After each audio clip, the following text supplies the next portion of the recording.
All right, everyone. Well, thanks for joining us. We're going to leave this introduction poll open for just another 30 seconds or so. Thanks in advance to my colleague, Nicole, who is running our slides and the polls throughout the evening today. I'm excited to see where everyone is tuning in from. Thank you so much for joining us, Washington Trails Association, for our annual Hike the State event. We're super excited to have you all here. I'm going to blather just for another moment longer to let a few more people log in here.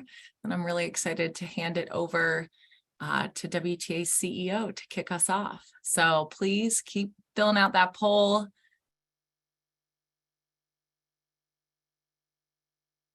Ooh, Jaime, it looks nice and sunny where you are. Oh, it's beautiful. It's a beautiful day, and I feel like we finally may have put down the January weather, at least for a bit. I truly hope so. Although I'm going to be honest, I wouldn't have minded one more day of it so that it wasn't quite so painful to ask people to be inside for an hour on a beautiful evening like this.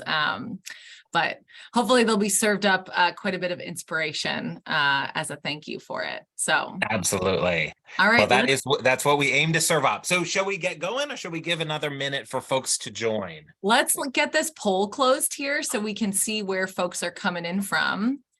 All right, so where are folks joining us from? The majority, it looks like, from the Puget Sound area. Quite a good number from Northwest Washington. I'm happy to see such a broad spread across the state, and to see folks outside of Washington as well. Ben, how long have we been hiking in Washington? More than 10 years. Let's go. All right, quite a crew. And I love to see this less than a year group of people, because you're going to learn a lot about how WTA can help you get the most out of hiking in Washington. And then I'm excited to see that several people have some things to learn about how many hikes there are in the WTA hiking guide, which is actually, as of today, 4,005 hikes in the Washington Trails Association online hiking guide. So if you don't find what you're looking for today, there's definitely a hike on our hiking guide for you. But that's great. Thanks so much, Nicole, for running that. And Jaime, take us away. Excellent. Well, I am very happy being a belling hamster. I'm very happy to see the Northwest well represented, as well as, now that I live in Seattle, the Puget Sound well represented, and of course across the state as well. So I just want to, first say a big welcome to Hike the State 2023. And I don't know about you all, but this really, for me, marks the start of the summer season. Hike the State in particular is when I really like to get that inspiration of all the beautiful places and trails that we can enjoy across the state, and start to think about what I might have time for this season. So why don't we go to the next slide? Whoever's controlling the slide deck. Oh, nope, go back one. There we go. I'll just introduce myself for folks who don't already know me. My name's Jaime Lauke. I use he, him pronouns, and I am the CEO here at Washington Trails Association. I'm really thrilled to be here. And before we begin, I would like to start by acknowledging that the lands we will be talking about today are the ancestral homelands of indigenous tribes of the Pacific Northwest, many of whom continue to rely on and share in the management of these lands today. So if you decide to visit these beautiful places, and we hope you do, we ask that you please tread gently and treat these places with respect. And together we can, certainly make a more respectful and sustainable outdoor recreation community. So this year, I am pretty excited because I have been doing a lot of regional travel in Washington, and I've had the opportunity to see some new corners of the state that I don't usually get to. And so today we're going to be hearing about trails across the state from all the corners. But I have been happy to be getting out a little bit more. And recently I went down to the Southwest. I got to go on a tour of Silver Star. For folks who don't know it, it is just a wonderful hiking area outside of Vancouver, Washington, with absolutely spectacular views. You can see 6 volcanoes from some of the peaks up there. Really cool place to get to know. I also will be up in Bellingham on Saturday hiking Oyster Dome. So I get to go back home and do some nice hiking. And then next week I'll be headed out to Spokane, getting some time on trail and getting to see the community out there. So I'm excited to just spend a little bit more time out in different corners of our state. And wherever you're going, whatever your plans are for the summer, I hope you find some fun ideas during this webinar of places to recreate. So we can go to the next slide. Excellent. So before we get into the, what everyone's here, I think for, which is talking about trails, I do want to say a little bit about the work that we do at WTA. Many of you, it sounds like 10 years or more in the hiking community. Hopefully most of you know us by now, know the work that we do. But for those who don't, we are a nonprofit community of hikers. We bring people together to share our love of hiking and to give back to the trails and places we love. We have been around for more than 50 years, and we're a way for hikers to help hikers.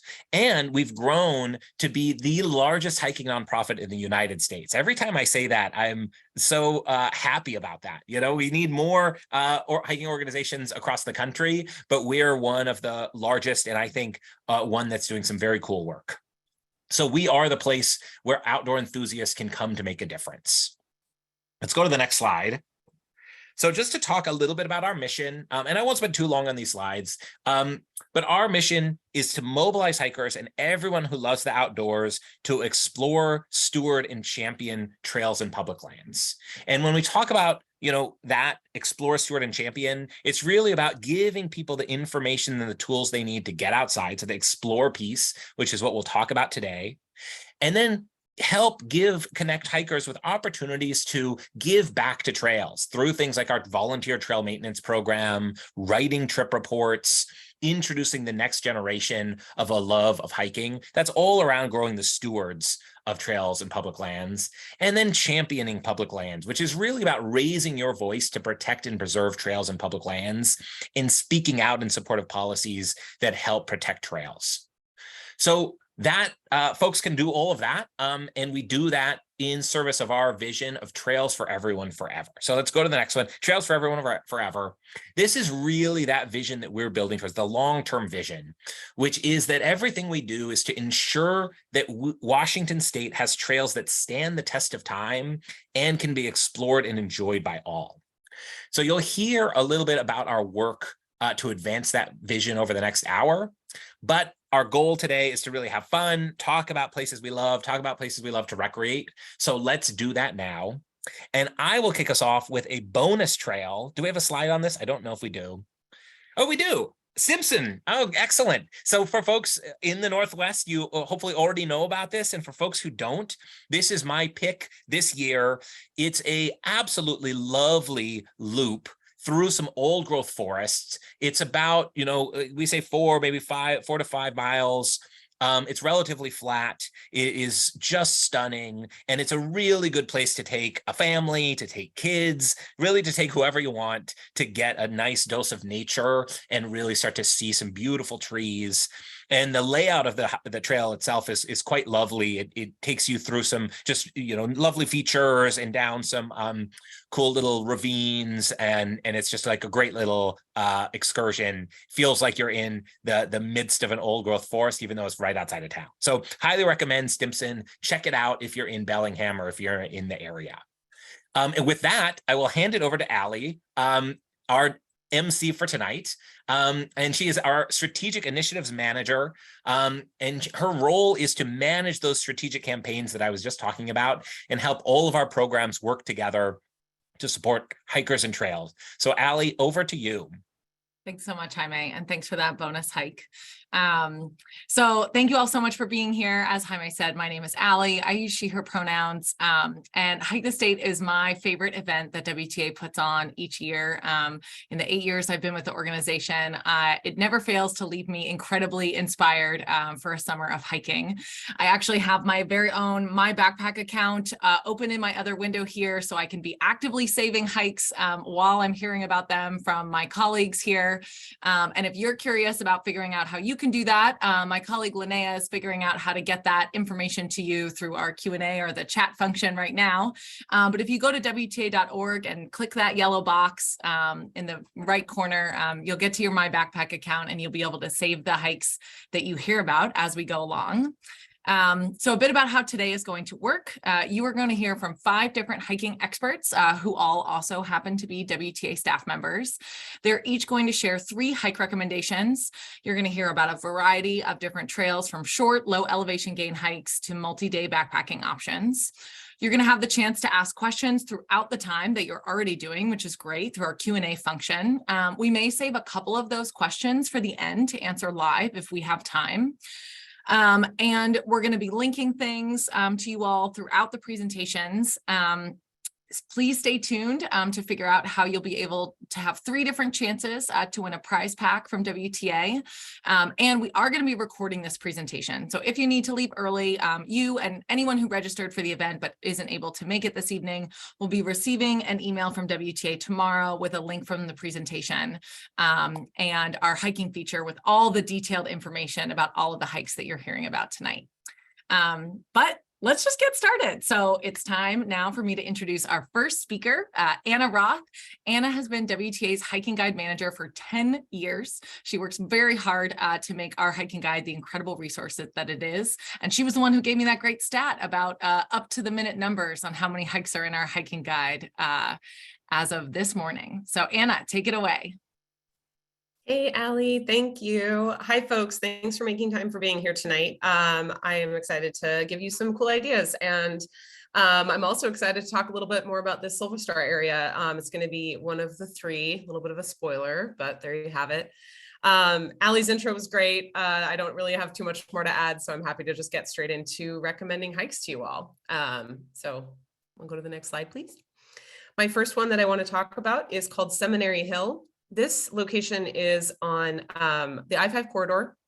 So if you drive from Portland to Seattle or, anywhere in between, it's a great leg stretcher. I just did it last week on my way down to see family. It is a great little 4.5 miles sort of trails, but there's plenty of little loops you can do to make it longer or shorter. The loop that I did ended up being 2 miles, but honestly, I would not do a couple of the side trips that I did. Just so you know, the write-up that's actually in our hiking guide is an adapted version of what I hiked last week. And I took out the boring parts. So you can follow what's in the hiking guide and enjoy that to the best of your ability. A couple things I do want to note about Seminary Hill. Some of the access trails for the area do come in from surrounding private property, and a lot of mapping apps might suggest that you would come in, from different trailheads. I would recommend not using those access trails because, like I said, they're private property. We really encourage people to use public access points only, and the driving directions in the hiking guide will steer you correct. One great thing about this area, I mean, look at that photo. It's so beautiful. And that was just sunset on a Wednesday in the middle of basically January. I had an owl fly by my face that evening. I was a little nervous, but he was great and didn't seem to care very much about me. So that was great. And it's got a couple of really dedicated people who are taking care of the area. The Kaiser Trail is named after a geologist who loved Seminary Hill and led guided hikes there until he died recently. But the material for his hikes has been collected into a book called Walking with Rufus on Seminary Hill. So if that's the sort of thing that you're interested in, the understory there is very lush and very cool. I'd highly recommend it. The last thing I want to say about Seminary Hill is that WTA is actually working to install a wheelchair-friendly trail in this area. The hike is literally right in the town of Centralia, but currently is not wheelchair accessible. So stay tuned. I'm sure we'll write a story about when we finish that up, and you can be one of the first people to visit. Let's check out the next hike. Really going to the opposite end of the spectrum here. Seminary Hill, like I said, less than 2 mile trip. This one is if you love a really burly backpacking trip, lots of elevation gain, lots of views for days, not a lot of people. The Cameron Creek Loop is on the Olympic Peninsula. I did this a couple of years ago at this point. Still gorgeous. I've had a couple of other coworkers do it. When I did it, I actually wanted to do a longer version of this loop, ended up doing this abbreviated version, but I have a coworker that did the longer version and she also said it's great. But the reason that we kind of cut this one short is that we had some pretty questionable trail maintenance, not trail maintenance, sorry, trail conditions questions that we just couldn't get answers for. And it really highlighted the importance of trip reports. Part of the issue was that we just didn't have any idea of what the snow load was like on the backside of that pass you can see in that photo, and what the crossings were like further on. And even a ranger that we ran into while we were on trail didn't know the conditions. So I just want to put a plug in for writing trip reports. Real important, real useful. And my coworker who did end up doing the longer loop later that summer was able to go partially because she'd gotten a trip report for the area. One thing I do want to say about this spot, so if I can go to the next slide, that first, this slope on the left over here is punishing. It is not friendly to your knees. Bring your poles, adapt your day as you need to. If you can envision the hillside in the background, that sort of talus slope, that's actually where we were going to our campsite the next day. So we essentially lost about 2,000 feet of elevation and then had to gain like 1,300 feet back. It was a big day. But we started from this beautiful tarn. We had camped just below this beautiful tarn with this gorgeous view. And the first like 1.5 days of this trip had just the most stunning views all day. I'm gonna ask for the next slide, please. I wanted to illustrate the hiker on the right-hand side in this slide is standing in front of the sketchiest part of the extended loop. If you do opt to do that, you can sort of see the trail in the background behind him going down that kind of ravine. And that was where I kind of let my caution guide me and decided I did not want to try and navigate that washed out section of trail. My friend that did go, who's the person in the photo, and his wife said that it was pretty sketchy and that they would not have wanted to do it to come back. So it's a very committing hike, but it's beautiful, as you can see. And I absolutely recommend it. Just be sure that you've got your right permits and everything. And interestingly, this is a good one. I know they're reopening Hurricane Ridge, but this one's actually hikeable from Deer Park or Obstruction Point. Sorry, folks, my cat is trying to like get up in this webinar, so you might see him in a second. Next slide, please. All right, that is our last one of the Three Forks area on Cameron Creek, another really great spot. But you can read the hiking guide about it and learn why that's important. We're going to move on to this last one here, and this is the Yakult Burn Silver Star Loop. Similar to Jaime, I was just down there. I just crossed paths with Jaime because I was there on Thursday. This area is gorgeous. I am from Southwest Washington, and I am a total evangelist for Southwest Washington. I love hiking down there. I think it's great, and I think more people should know about it. This hike is a great one if you like long hikes, but you don't want to backpack, because currently there's not a lot of like established backcountry camping in the Yakult Burn State Forest. So this is a great option if you want to do a big long day. I did 16 miles, and truly the trails are really well graded and really nice for the most part. There's one pretty bad one, but otherwise really not that awful. So it was a pretty like doable 16 miles. I will say that the trails do get a lot more rugged towards the top of the loop, especially where I took this photo. Sorry, can you go back one, please? The photo that was with this rock arch is a very cool area, but the trail itself is very exposed and it's not in great shape. It sounds like we might be doing some work out there this year, but I'm not sure we'll get to this section. Again, if you're nervous at heights, or if you're nervous about like, you know, not real wide trails, I would be super careful. I would bring poles. And one thing that's really nice is you can do this whole loop without doing this trail, because this is Ed's trail, and there's a different one on the other side of the ridge called the Silver Star Trail that you can use instead. So you can still do this loop. You just wouldn't get to see this rock arch. On the other hand, if you can go to the next slide, this area is gorgeous in wildflower season. Honestly, this was about the best photo I could get while I was there. So they're kind of on their way out, but do, you know, note this for next year.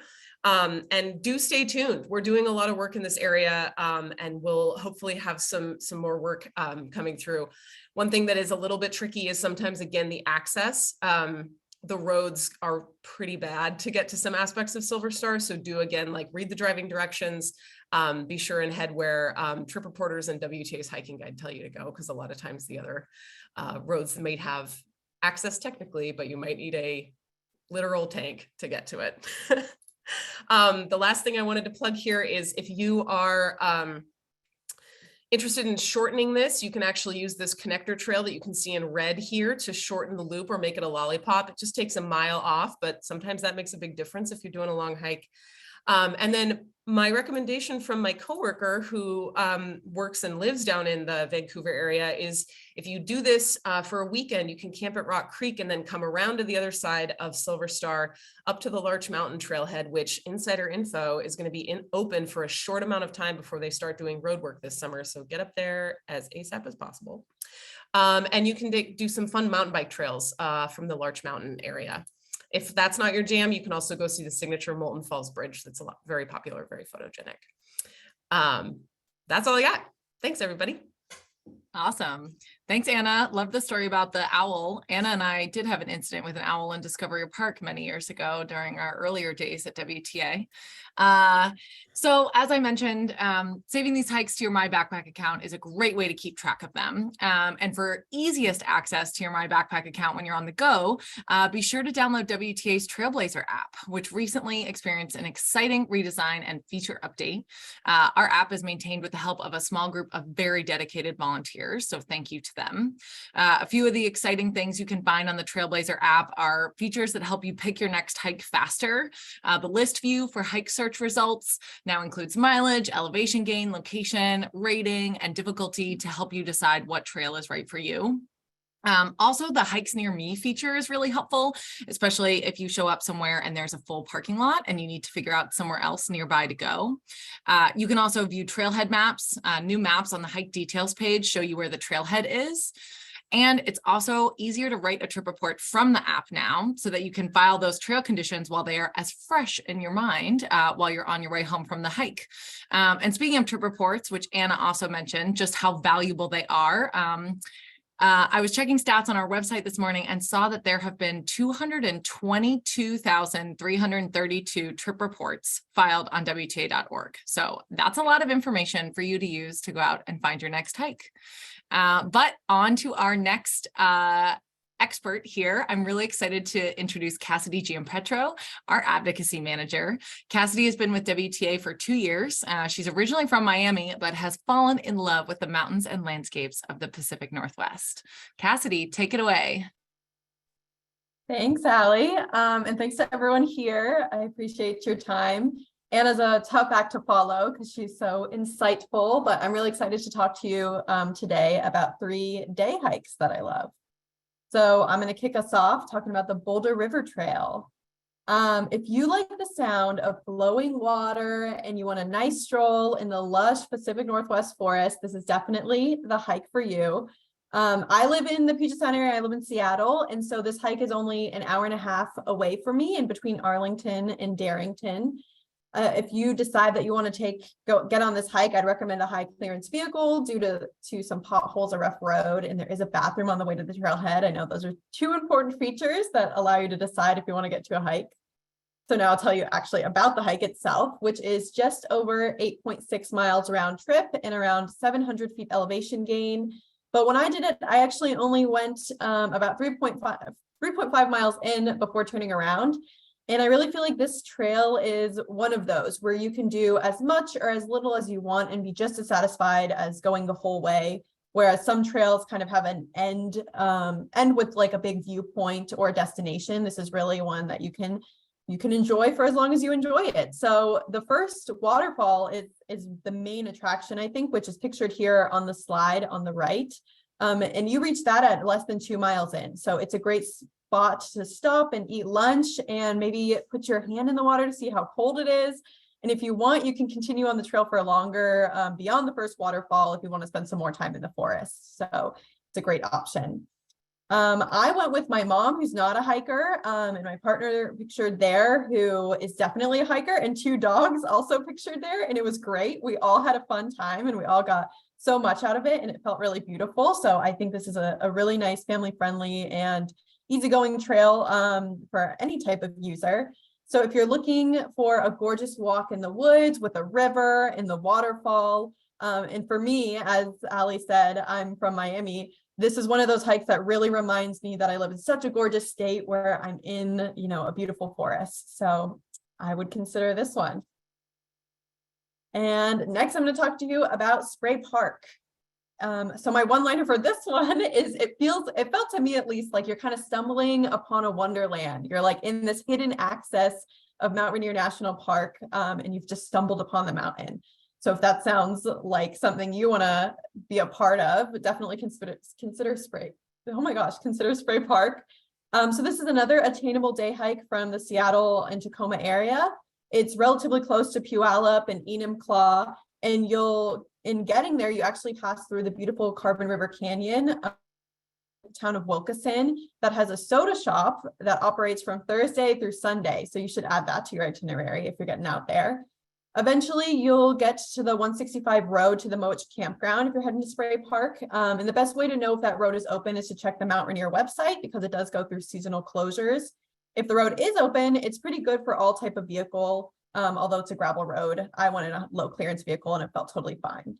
So this trailhead is at the Mowich Lake Campground, which is a first come, first serve primitive campground in Mount Rainier National Park, which means you will find picnic tables and restrooms alongside a beautiful lake. But you also should be mindful that the area does get pretty crowded in the summer because it shares a trailhead parking lot with Tolmy Peak, which is a really beloved trail as well. So to talk about the hiking, I feel like Spray Park is a very choose your own adventure situation because there's multiple ways you could go about this depending on the type of experience you're going for.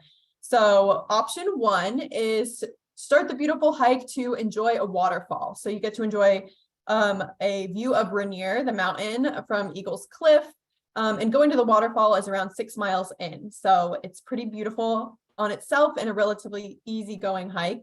The second option, which is the one that I did, is you then, in a fork in the road, in the fork in the trail, you go up some switchbacks and you kind of stumble upon these beautiful meadows and a killer view of Rainier in this amazing mountainscape.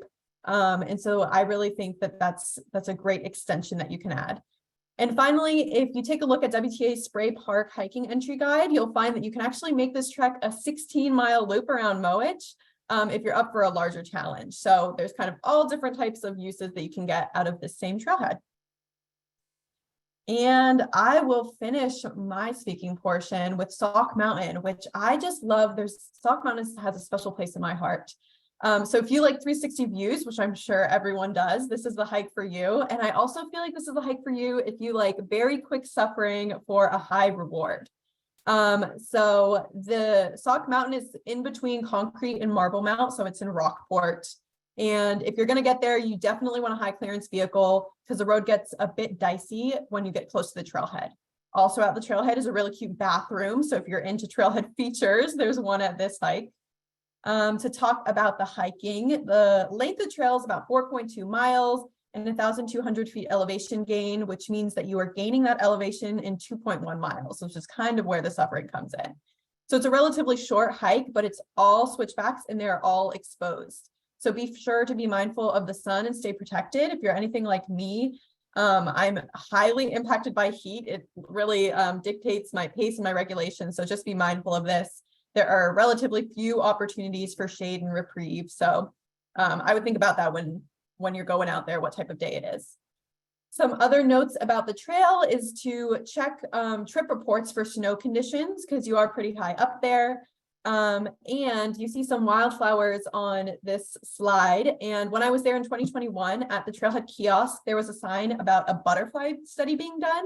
And that makes total sense because I have never seen as many butterflies as I've seen on this trail outdoors. So if you're also looking for that piece of it, I'd go in mid-July when I went and see if you have the same experience. So those exposed and never-ending switchbacks result, oh, and there's a picture of the butterfly. Yeah, so those exposed and never-ending switchbacks result in getting up at a ridgeline and 360 views of the Cascades in the Sauk River. So it's a great time to pull out your map and identify peaks on a clear day because you can truly see everything. It's amazing. And you can also extend your hike by descending to Sauk Lake, which would add about 2 miles and quite a bit of elevation gain and drop, but is a nice side trip to consider if you're interested. So I hope that you consider getting out to some of these hikes this summer, and I'll pass it back to you, Allie.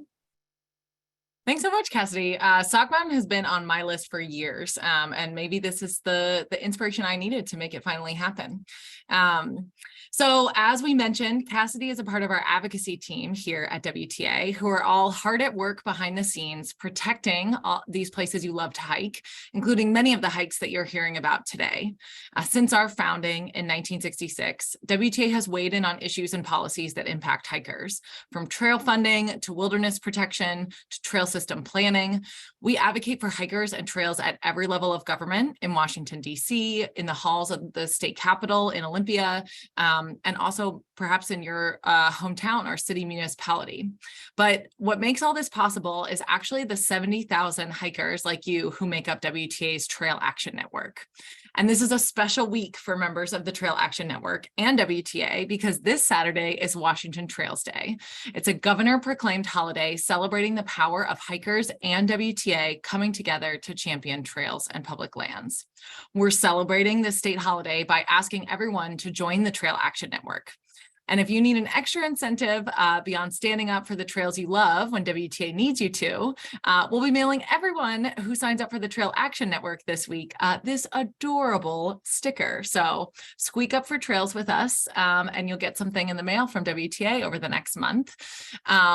And also, while we're at it here, I want to mention that we're using the Q&A to drop a lot of links and answer people's questions. So pop in there and see what other folks have been asking and some of the resources that we've been able to share. And definitely feel free to keep asking your questions.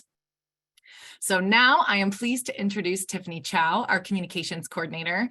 Tiffany has been in this position for just over a year, but started with her journey with WTA with the Emerging Leaders Program. She's a PCT through hiker and another hiking guide expert here at WTA. So I'm excited to hear what hikes you have to share with us. Tiffany, take it away. Thanks, Allie. Thanks for the introduction. Like Allie said, I'm Tiffany, and I'm super excited to be here tonight because I love talking about hiking. Who doesn't? I don't know about you, but I'm personally not a huge fan of driving around large potholes and washboard dirt roads for hours to reach a trailhead. And all the hikes I'm talking about today make it so you don't have to do that. They're all really easy to get to. You don't have to drive on any sketchy forest roads or anything. So the first hike I'm going to talk about is the PCT Washington Section J. If you're a big fan of sustained type 2 fun with a lot of payoff along the way, then this could be the hike for you. I could easily talk about this section of the PCT for hours, but I'll try to keep it down to just a few minutes. This section of the PCT is between Snoqualmie Pass and Stevens Pass, and a lot of people do it in that direction. They go north, but I'm going to be talking about going the other direction. Let's be honest, either way is great, but I'll go into some of the reasons why I think southbound is a fun way to go. So this section is about 75 miles, which makes it a great, longer, intense backpacking trip for more advanced backpackers. It can be done in a week. I've done it in as short as just under 4 days on my PCT through hike. But I've done this section 3 times and I've loved it every single time. One reason I've done it so many times is it's easy to reach both ends. Snoqualmie Pass and Stevens Pass, if you've ever been, are right off the highway. And one of the reasons that I have done it so many times is because of that. The PCT in Washington overall is really remote. So a lot of longer sections are difficult to kind of figure out how to do as a section hike.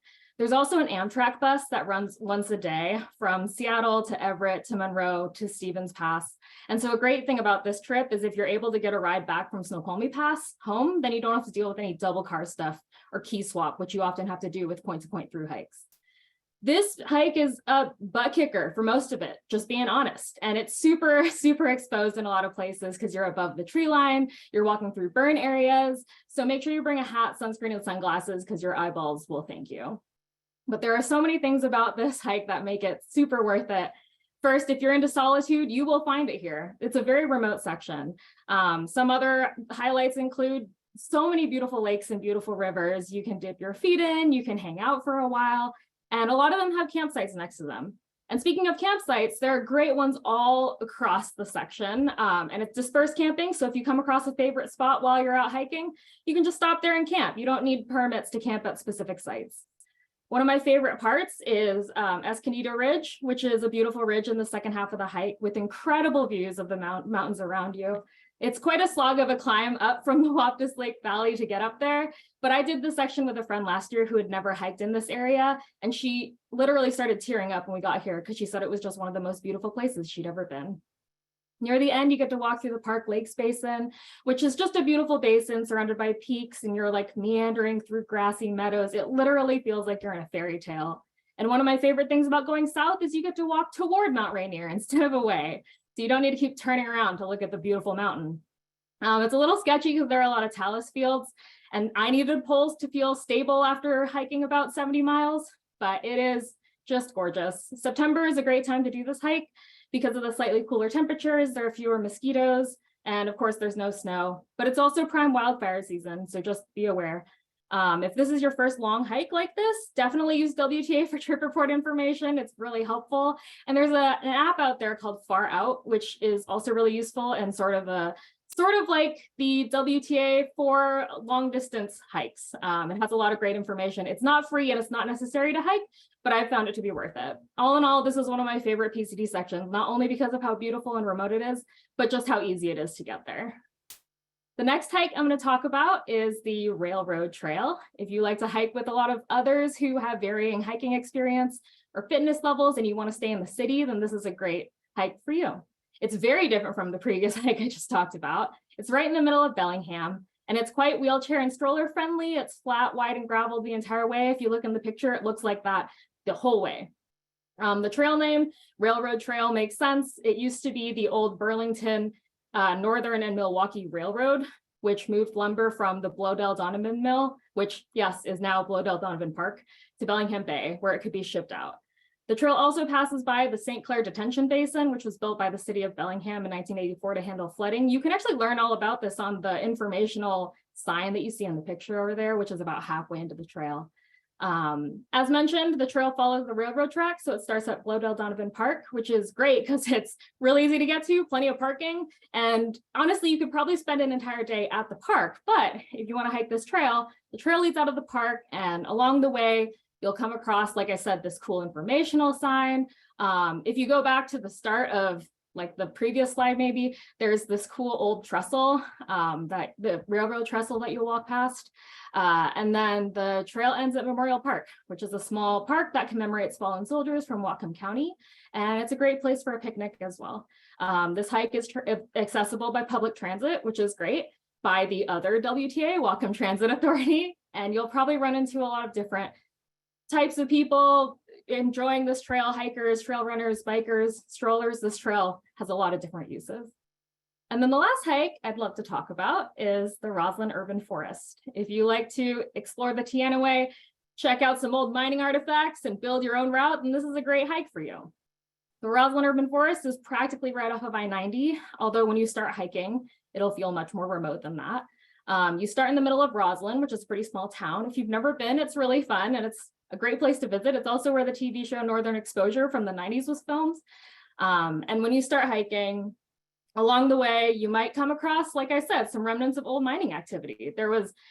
I actually don't 100% know what this is, but if you look at the picture, I came across this on my hike. It might be a mining entrance or something, but it's just like large concrete structures with rebar in it. And there are a bunch of great trails that start right from Roslyn, which makes it really easy to create your own hike because you can link up a bunch of different trails. Two that I've really enjoyed are the Ewok Trail and the Crooked Tree Trail, which together actually make a great loop in the area. Both of the trails lead outside of the Roslyn Urban Forest, so you end up leaving the forest. And at both of these trails actually lead up to the Main Ridge Trail or Main Ridge Road, which is essentially the top of this ridge that's right outside of Roslyn. And so you can look over the ridge and you can see the Teanaway Community Forest, which is also a great place to eventually recreate in. The trails all connect with the Teanaway Community Forest, and WTA is starting trail work this year over there. So we're really grateful for WTA's partnership with state agencies and nonprofit partners to protect this land and create a trail plan so that more people have access to trails. And speaking of trail work, WTA has worked on the Ewok Trail that I mentioned. It was actually one of our largest trail work parties ever with almost 40 participants. The project that we worked on there was part of the larger Towns to Tanaway project, which is an effort to connect more communities to trails via the Tanaway Community Forest. And then at the end of your hike, go hang out in Roslyn. It's a great place for post-hike treats. There are some restaurants, cafes, grab some pizza, a coffee, some ice cream, and you can be on your way because I-90 is right there. All right, Allie, I'm going to hand it back over to you. All right. Thanks, Tiffany. Tiffany, we did get one question before you go about the Amtrak bus to Stevens Pass. You said it was an Amtrak bus, right? Yes. Okay, great. So that is your answer, Donnie, for that question that you left. Yes, I actually did take that last time I did this section hike, and it was great. Easy, super easy. Awesome. Love to hear it. Love public transit options to get you to the trailhead. All right. So we are going to do a quick mid-section poll here. I'm going to have Nicole turn that on for us. And while we're doing that, I am going to randomly use a little random generator over here to pull our first prize winner for the evening. So if you are the one I'm contacting, whose name I read out in a second, we are going to go ahead and ask that you message us with your email so we can get in touch with you and mail you your WTA prize pack. So let's see, give me a second here and feel free to be filling out this poll. I'm excited to see if folks are paying attention to how many trip reports have been filed on WTA.org. All right, Megan McFarlane maybe is going to be our prize winner. So Megan, if you are hearing this, we'd love to send you a WTA prize pack. Please shoot us a message over the Q&A and we'll be in touch with you. All right, so Nicole, we can go ahead and close this poll and see what folks managed to get right here, including the guesses around the hike in this particular photo. Which is actually a photo that I took on a hike a few years ago. All right, yes, majority just barely got it right that we have 70,000 members of the Trail Action Network, and we are hoping to make it more than 70,000 this weekend for Washington Trails Day.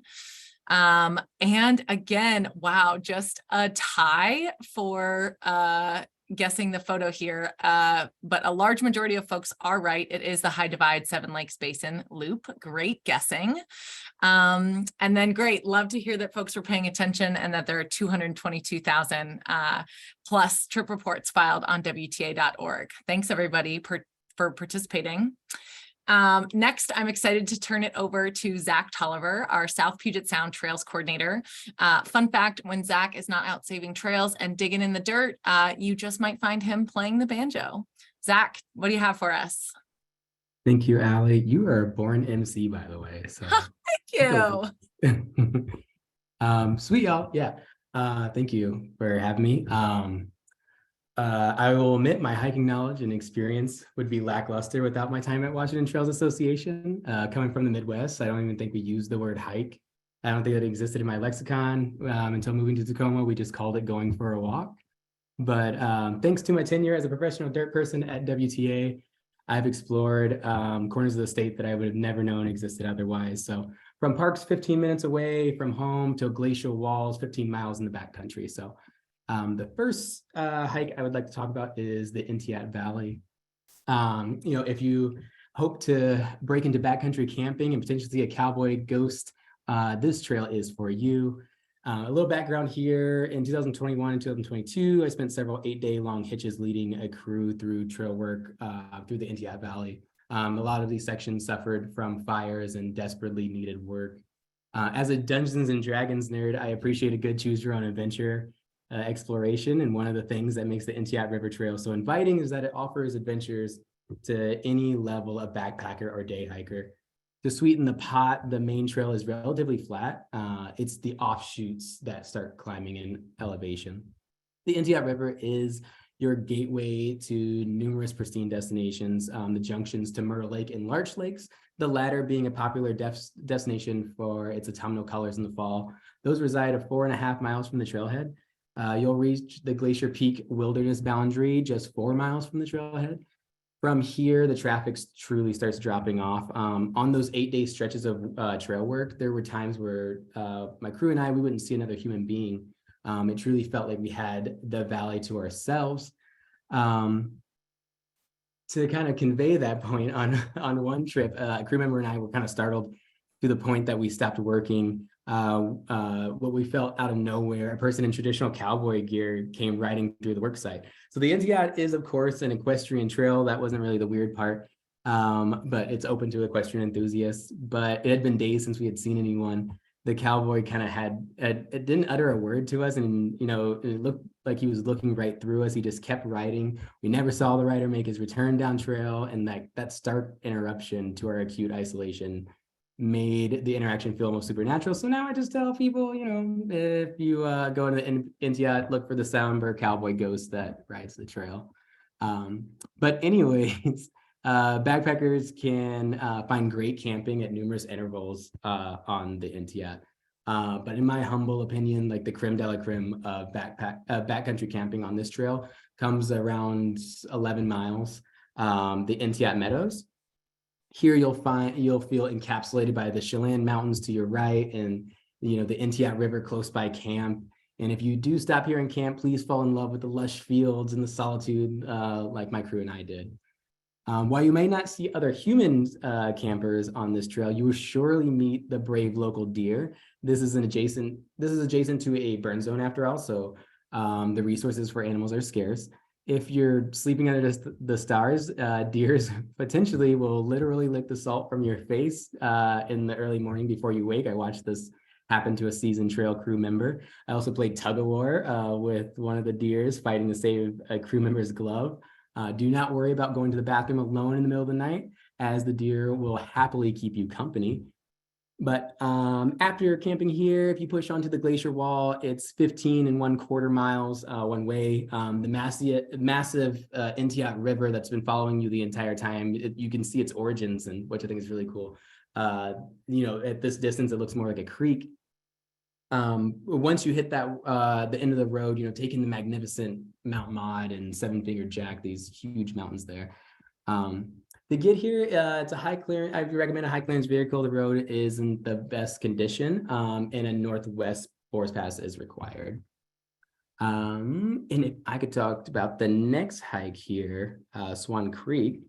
So if you like dense forests, a stone's throw away from modern amenities and a solid donut shop, this hike is definitely for you. So this was actually the second hike I'd ever gone on in Tacoma, and only having Point Defiance to compare it to, it was wild that this rugged feeling of a trail 15 minutes away from my house that kind of still bewildered me.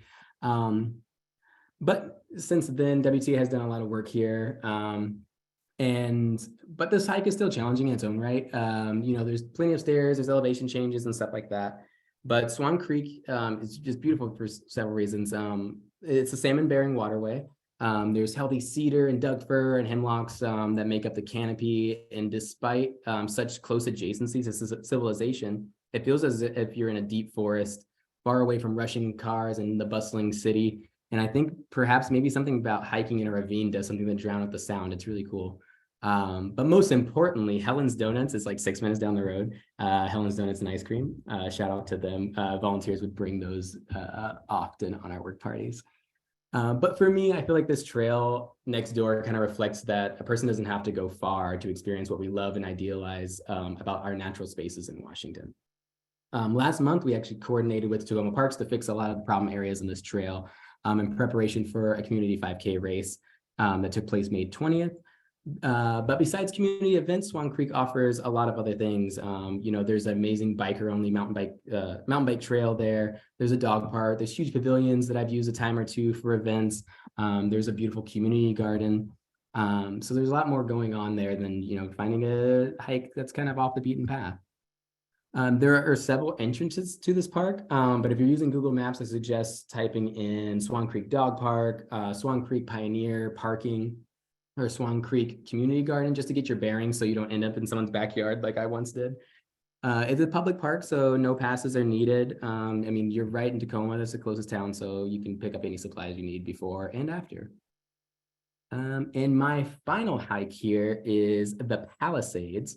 If you want a little challenge on your way to an amazing bridge and some good views, I suppose too, this hike is for you. Again, a little background, throughout August and September of 2022, I made the trek up to our bridge building work site numerous times. the sounds of cars veering through Highway 410 are quickly drowned out by the rushing waters of Dalles Creek and eventually the lower Dalles Falls. While the initial mile of this trail is pretty steep and with more switchbacks than one would probably wish for, there are plenty of resting spots near waterfalls and creek crossings. Every single time we hiked this trail, our crew took a breather on the stair set that's adjacent to the Upper Dalles Falls. The staircase is like rustic fashion, like was quite the sight and a point of conversation among woodworking enthusiasts. Their steepness and after already battling switchback after switchback made them slightly slow crushing. But once you get there, you have the falls. It's a really nice spot to breathe. After that, you'll climb a couple more stacked switchbacks. You'll cross a few other smaller creeks before coming to the wooden bridge that I've kind of put this hike in here so I can talk about because I was very proud of it. WTA we constructed in 2022. This was kind of the first big project I took on in this new role, but I feel like more importantly, it's where I formed lasting bonds with many of our volunteers and came into many of our volunteers that kind of came into the fold of the WTA community. There were days I literally teared up with joy knowing like the dedication of our volunteers and the inclusive community that they help create, and all while staying safe and accomplishing monumental work. So big thank you to everyone who came out for that project and any work party. At lunchtime, though, we would venture down to the first lookout of the Palisades. If the weather is in your favor, you'll see Suntop Mountain and Skookum Falls, a snow-driven waterfall that's across the White River Valley. From here, you continue on hiking through old growth forest, climbing about 1.3 miles to the next viewpoint, the North Snoquera Point. From here, the views are impressive. Mountain Rainier and Suntop Mountain rise above the valley. And I will admit, I've never gone past this point. So if you turn around here, that makes it about a 6-mile round trip hike. However, more viewpoints, peaks, and probably equally cool bridges await anyone looking for a rougher and tough 15.9 mile loop is that entire hike. You will find this hike right off 410. No passes are required, and your closest town is probably Greenwater to get you like your supplies and everything before you go. And that's all I got. I will give it back to Allie. Thank you so much. Thanks, Zach. That cowboy ghost story is going to live rent-free in my head for quite a while. So thank you for that. So if listening to Zach talk about building bridges and improving trails sounds intriguing to you, I have great news for you. Trail maintenance at WTA is no experience required to participate. Volunteering on a WTA trail work party is a great way to get outside and give back to the trails that you love, or even a great way to explore a new region or trail system that you haven't been to before. Personally, I believe everyone should try trail maintenance at least once, as it'll give you an appreciation for just how much work goes into each foot of trail, from the angle the trail takes that perhaps showcases a particular view, to the rocks that make up the stairs you climb or the wood structures, to the clear brush-free path that you stroll down. You'll never look at a trail the same way again. And finding a work party on WTA.org/volunteer can be just as fun as finding your next hike. You can filter for what region you want to volunteer in. You can even search for opportunities that'll help you earn a Discover or Northwest Forest Pass. You could even use the keyword search to search Zachary's name if you wanted to find him out on a trail work party this summer. So go to WTA.org/volunteer to see all of our trail work opportunities this summer.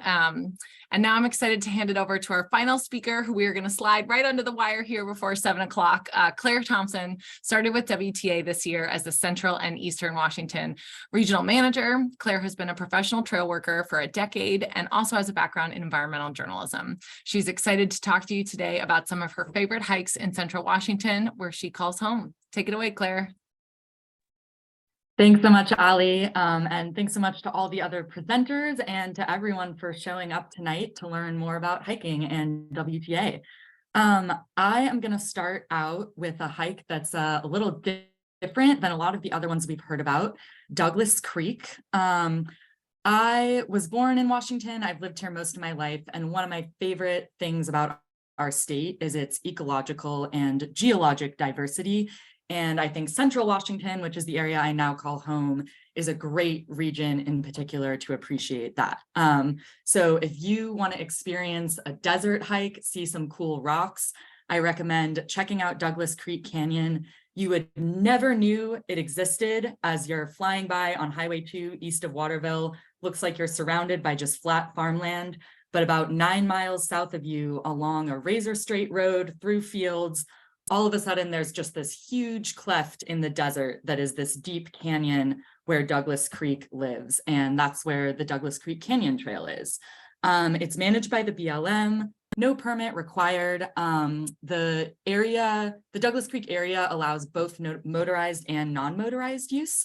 But if you start at the northernmost trailhead, which is the first one you reach driving south from Waterville, you'll be hiking in the part of the canyon that's off limits to motos.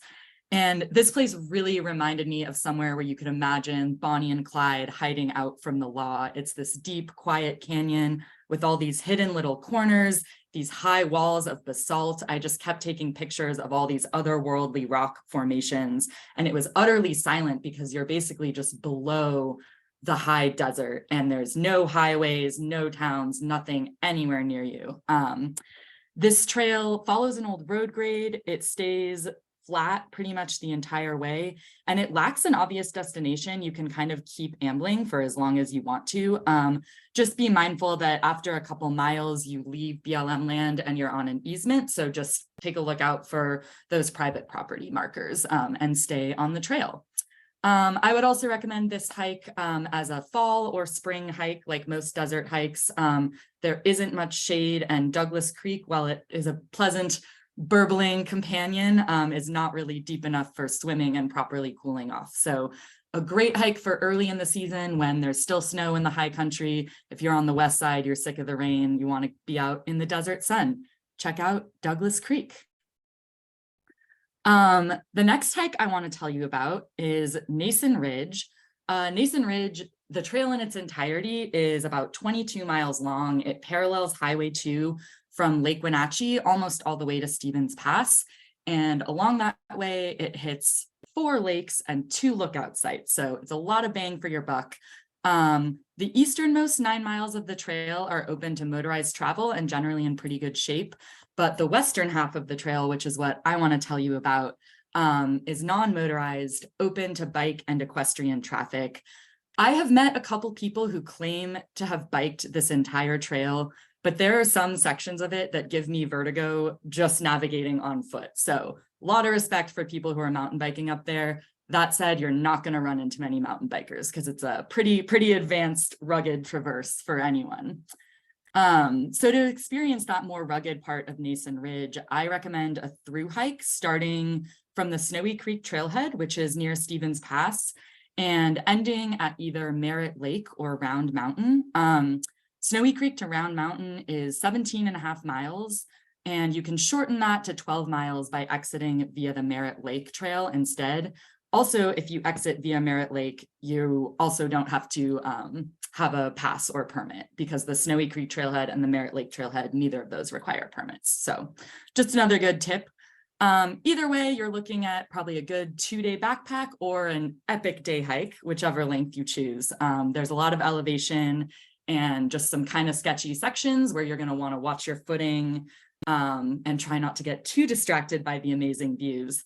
But for the most part, the trail is in good shape. There's just a couple spicy spots. The other thing to note is that water is scarce throughout this trail, it being on a ridge, and water is non-existent east of Merritt Lake. So plan to fill up at Merritt or at the creek that comes out of Merritt. Just a couple highlights. Rock Mountain, you hit about 4 miles from the Snowy Creek Trailhead. This is an old lookout site.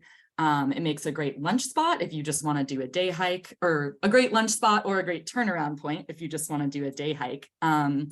Rock Lake, which you can see right now in the slide, is a lovely place to camp. There's also Crescent Lake, which is just another 1.5 miles past Rock Lake. And between Rock and Crescent is kind of where the sketchiest sections of trail are. And after that, it gets pretty good. Merritt Lake has great camping, huge camping area. There's also a privy there, so you can try to plan accordingly. And if you want to take a little side trip to Lost Lake, it's about half a mile up and over the other side of the ridge to get to Lost Lake.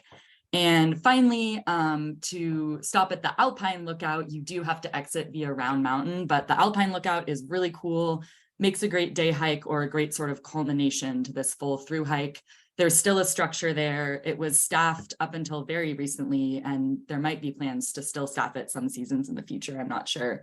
But really cool views of Lake Wenatchee, Dirty Face Mountain, and Glacier Peak from the Alpine Lookout.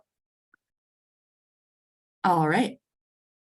Last but not least, I'm going to tell you about my local backyard trail. I live in Peshastin, which is right outside Leavenworth. I know there were some folks asking questions about more moderate trails, shorter trails, trails accessible by public transit. This one has it all. If you're in the Leavenworth area and you want to stretch your legs or hang out by the river, but you don't want to deal with that fake Bavaria bustle, this trail is a great alternative. It's flat, just under a mile one way. You can take your dog. Again, no permits or passes required. And it offers a couple little side trails that go to some nice sandy beaches on the Wenatchee River. You'll see locals kind of set up their lawn chairs there for the summer sometimes. You'll kind of dip in and out of these lovely shaded ponderosa groves that have wildflowers early in the season. Just a really nice place to spend an afternoon or a morning or any time of day. And yeah, if you live in the area or you're staying nearby, public transit in Chelan County is free, which is awesome. It's super convenient. You can check the schedule at linktransit.com. So you can take the bus pretty close to this trailhead from Leavenworth. Another one of my favorite things to do is to ride my bike between Peshastin and Leavenworth on North Road, which is a really nice back road route. And finally, I will just say, if you're in the area, if you're in need of refreshment, the Old Mill Tavern in Peshastin has a great backyard and a screamin' deal on tachos. So definitely worth a stop. All right, that's it for me. Thanks. Yeah, you had me at tachos, Claire. What more could you want after a long hike or a short hike or any amount of hiking or a normal day? Thank you so much. That was great. So folks, if you will just hang with us for another minute or two, I just have another exciting thing to share, and then we're going to pick our final prize winner, and then we're going to set you off into the world to start planning when you're going to do all these amazing hikes. But if you're looking for a community, perhaps to go hiking with this summer, or for some extra motivation to get outside and hike all of these great places, you can join WTA for our annual hike-a-thon. This is actually the 20th anniversary of WTA Hike-a-thon, and it's our annual event to raise critical funds to support our work for trails. So hit the trail with us in August to compete for prizes, connect with the outdoor community, and raise some money for the trails you love along the way. For a lot of hike-a-thoners who have been doing this for years, this event, it can be the highlight of the summer. I love getting to wear my hike-a-thon t-shirt out on trail and seeing other hike-a-thoners in their t-shirt out on trail. Anyone can participate, whether you're a hiker, backpacker, runner, or neighborhood explorer. No age restrictions, and we have prize categories for our youngest hike-a-thoners and for pets. Registration is really simple. It's actually open now. We're dropping a link in the Q&A, and once you register, we'll mail you a kit to get you started with hike-a-thon. And if you raise $25 or more, you will get mailed to you one of these t-shirts. So if you're planning to raise that much, I recommend doing it ASAP so you can wear the t-shirt for as much of the month of August as possible. So yeah, we would love for you to get out and give back with the 20th anniversary of Hike-a-thon this year. So now, as we close out, because unfortunately we are out of time, so we are not going to have enough time for Q&A, but thankfully my colleagues, Linnea and others, have been very active in the Q&A answering questions. So I'm excited to share the additional ways that you all can hear from WTA in the next few months and weeks. So we are challenging you to write a trip report between now and July 10 and use the hashtag #HikeTheState to be eligible in the raffle for our additional prize pack. And I do have one more name actually that I pulled just earlier for the final person. So our last prize pack of the evening is going to to go to Carrie Cassidy. So Carrie, if you can pop your email in the chat, we will take that from you and then get in touch. And then, as we mentioned, this Saturday is Washington Trails Day, and we would really appreciate it if you joined the 70,000 other Washington hikers who are members of the Trail Action Network and get that Squeak Up for Trails sticker. So go into the Q&A now if you want to find that link again.